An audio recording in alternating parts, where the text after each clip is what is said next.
नमस्कार, मैं हूं अवधेश और आप देख रहे हैं बाउंडर इंडिया टीवी। राष्ट्र सेविका समिति वसई जिला, मैं आपको बता दूं कि राष्ट्र सेविका समिति 1936 में इसकी स्थापना हुई थी। अब इसको 86 साल लगातार हो गए। पूरे भारत देश में इनकी शाखाएं हैं। मैं आपको बता दूं, यहाँ पे जो महिलाएं हैं, जो यहाँ के जो सदस्य हैं, ये चाहे युवा हो, चाहे बच्चे हों, चाहे वरिष्ठ हो, ये सभी को समाज में किस तरह से रहना है, समाज में किस तरह से लड़ना है, ये सब यहाँ पे सिखाया जाता है। आज जब मीरा भाईंदर में जब इनका पैदल मार्च निकल रहा था, वंदे मातरम, भारत माता की जय, और आने जाने वाले हर कॉर्नर, हर चौराहे पे इनके ऊपर फूल बरसाए जा रहे थे। इनके कदमों में मानो फूल लोग थे जब ये बैंड बाजे और बांसुरी के साथ में इनकी ये पैदल मार्च निकली। तो चलिए बात करते हैं यहाँ के सदस्यों के, यहाँ के जो पदाधिकारी है उनसे क्या कहना है उनका। अब मैडम क्या कहेंगी आज के इस पैदल मार्च के बारे में?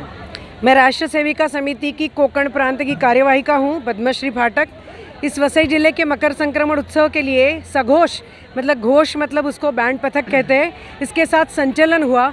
जिला से पूरी 200 के करीब सेविकाएं आई थी और ये इस संगठन की स्थापना, जैसे कहा कि 1936 साल में वंदनीय मौसी जी केलकर, लक्ष्मीबाई केलकर, इन्होंने की कि समाज में समाज रूपी गरुड़ के 2 पंख, स्त्री और पुरुष, उतने सक्षम होने चाहिए जितना पुरुषों का सक्षम होना जरूरी होता है, वैसे महिला भी होनी चाहिए। यह उद्देश्य मन में रखकर पूरी मातृशक्ति जो घर चलाती है, परिवार चलाती है, और वो परिवार समाज और राष्ट्र के लिए भी वो मार्गदर्शिका बने और वो खुद का रक्षण खुद कर सके, ऐसे बने, ये सोच विचार देकर इस संगठन की स्थापना हुई थी। महिलाओं के काम के लिए पूरे भारत भर में और भारत के बाहर भी हर नगर, जिला, प्रांत में इस संगठन का काम है। और स्व संरक्षण क्षम, वो मानसिक, बौद्धिक और शारीरिक रूप से वो महिला कैसे सक्षम बने, यह विचार, यह संस्कार, एक चरित्र निर्माण करने के लिए, क्योंकि महिला घर परिवार की सदस्य होती, वो खुद की रक्षा करना और परिवार में जैसे बच्चे होते हैं उनके ऊपर संस्कार देने का काम उनका होता है।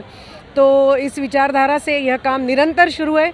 ये पूरी दुनिया में 86 साल हो गए हैं इस संगठन को, ये निरंतर चलती आ रही है, एकमेव महिला संगठन है।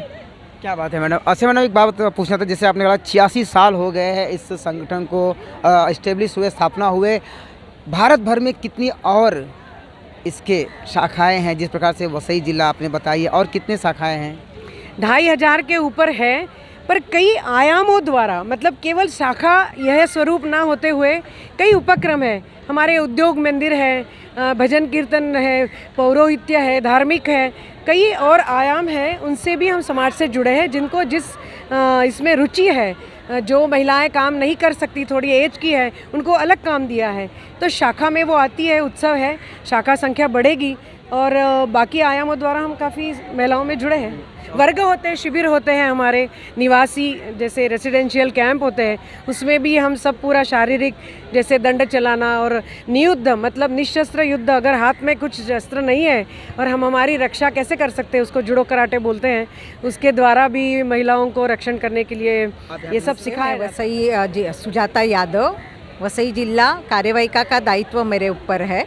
हम लोग वसई जिला माने कोंकण प्रांत, जैसे कि अभी ताई ने बताया कि कोंकण प्रांत है और कोंकण प्रांत में 8 जिले आते हैं, उसमें से एक ये जिला वसई जिला है।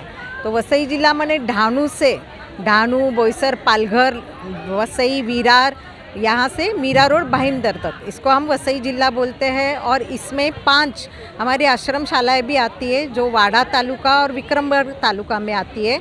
वहाँ से भी आज बहुत सारी बच्चियाँ, मतलब 25-20 संख्या में उस आश्रम शाला से भी बच्चियाँ यहाँ पर आई है और पूरे वसई जिला की सेविका यहाँ पर एकत्रित हुई है। ये अभी जैसे मतलब हमारा स्त्रियों को जो संस्कार प्रदान करने का काम परिवार में अगर हम देखेंगे तो ज़्यादातर इसका दायित्व स्त्री पर ही निर्भर होता है। तो हम यहाँ कैसे काम करते हैं, तो शाखा के माध्यम से करते हैं। शाखा माने क्या, तो ये हमारी दैनंदिन शाखाएं रहती है या तो साप्ताहिक 1 घंटे की शाखा रहती है। उसमें ऐसे कार्यक्रम रहते हैं जैसे देशभक्ति पर गीत रहते हैं, कोई विविध विषय देश संबंधी, परिवार संबंधी लेकर उस पर चर्चा रहते हैं। अलग अलग खेल रहते हैं, जिस खेल से भी बहुत सारी सीख दी जाती है। तो उसमें हम सेविकाओं को मानसिक, शारीरिक और बौद्धिक विकास करते हैं, जिससे कि वो पारिवारिक दायित्व के साथ साथ अपना समाज और राष्ट्र का दायित्व भी। मेरा नाम शीतल गुप्ता, वसई जिला शारीरिक प्रमुख ऐसा दायित्व है। शारीरिक से आप कुछ अंदाज़ा ले लेंगे, शारीरिक मीन्स अपनी फिजिकल एबिलिटी बढ़ाना।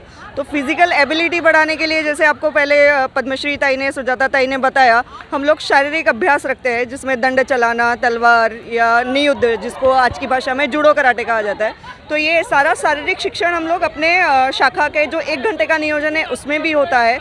और जो समर वेकेशन में हमारे कैंप लगते हैं, रेसिडेंशियल कैंप होते हैं, उसमें हम ये प्रॉपर उनको ट्रेनिंग देते हैं। अभी आज का जो युवा है, युवा पीढ़ी है, उनको अट्रैक्शन इन्हीं चीज़ों से ज़्यादा रहता है। तो ऐसे किसी स्कूल में या किसी कोचिंग सेंटर में ऐसी जगह जाकर के हम उन लोगों को बताते हैं कि हम ऐसा ऐसा सब काम करते हैं, हमारी विचारधारा ऐसी है। उनमें से जो लोग इस चीज़ के लिए समझते हैं, उनको सीखना है, इंटरेस्ट दिखाते हैं, वो लोग फिर रेगुलर हमारे साथ जुड़ जाते हैं। आप क्या संदेश देंगे अपने माध्यम से मीरा शहरवासियों को या वसई जिला शहरवासियों को, या जहाँ तक ये न्यूज़ पहुँच रही है उन युवाओं तक क्या संदेश देंगे, उन माता पिताओं को? सभी से एक ही निवेदन करूंगी कि आज की बालिका जैसे काम कर रही है, पढ़ रही है, या फिर पढ़ने के बाद किसी फील्ड में जाके जॉब करती है, तो उसकी सुरक्षा का विषय सबसे ज़्यादा माता पिता के लिए चिंता का विषय होता है। तो वो चिंता का विषय का समाधान क्या करेंगे? समाधान करने के, केवल चिंता करने से तो वो समाधान नहीं होना। तो समाधान करने के लिए आपको कुछ तो एक्शन लेना होगा। आप जाके किसी मार्शल आर्ट में बच्चों को एडमिशन देते हैं, लेकिन वहाँ जाने के बाद भी बच्चे उस चीज़ को सीखते हैं क्या? उनको इंटरेस्ट आता है क्या? केवल हम उनको फोर्स करके वहाँ भेजेंगे तो वो लोग नहीं सीखेंगे। पेरेंट्स भेज रहे हैं, जाएंगे, पैसा आपने फीस भर दिया है, उनका काम है पैसा लेना, उन्होंने लिया, वो अपनी तरफ से ट्रेनिंग देते हैं, लेकिन बच्चा इंटरेस्ट लेता है क्या, वो उनका इशू नहीं है। हम लोग जब यहाँ शाखा में उन्हें बुलाते तो हमारे उसमें केवल शारीरिक विषय नहीं होता है, बौद्धिक विषय भी होता है, खेल भी होता है, गीत भी होता है। हर किसी का कुछ ना कुछ एक विषय पसंदीदा होता है। किसी को गीत गाना पसंद है, किसी को किसी विषय पे चर्चा करना पसंद होता है, किसी को पेंटिंग, ड्राइंग ऐसा कुछ पसंद होता है, किसी को शारीरिक पसंद होता है। सबका अपना अपना फील्ड होता है। उसको सारी चीज़ें एक ही जगह अगर मिलती है तो स्वाभाविक रूप से वो बच्चियाँ, बालिकाएँ आती हैं।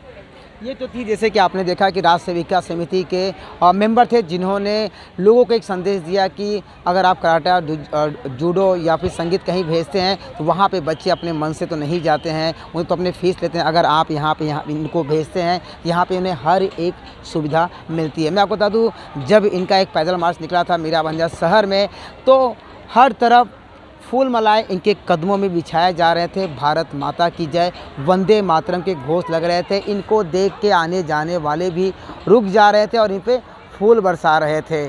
तो कहीं ना कहीं ये जो संस्था है 86 साल से लगातार तत्पर चला रहा है। पूरे भारत देश में ये संस्था फैली हुई है। बॉन्डर इंडिया के लिए अवधेश राय की